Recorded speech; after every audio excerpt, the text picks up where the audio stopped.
وقلد هدي wax lagu hayaa hal qabto socodaya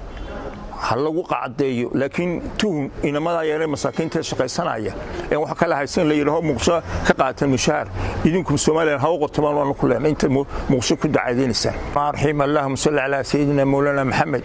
ayar saaka waxaan ka hadlayaa arinkii cable kan wali dhamaan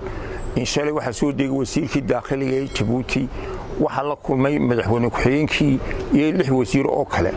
oo waxay ka baarayaan oo garan waxa weeyaan cable-kii baa laga hadlayaa cable-kiina waa ninkii maalinta hore inii sheegnay 25 sano ba shirkad loo saxay inay halkaas dhulka soo marsay soo geliso saasaa lagu kala tagay iminka Djibouti oo aanay ictiraafsanayn baa tiri berberaan soo marinayna muqshaan soo marinayna amba Mombasa soo marinayna oo ka xanaaqaysa inay tala Soomaaliya soo marinayna oo Hargeysa soo marinayna ka xanaaqaysa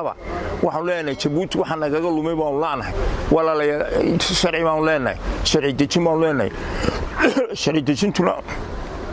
waanu baas kareynay 5 sano in shirkadda la siiyo dhulka soo mariso waana soo marisay waana ku faraxsanahay marka waxaan cable kana berbera soo marinaysan muqshan ugu xidheysaan walaal naga daayay baan leenahay naga daayay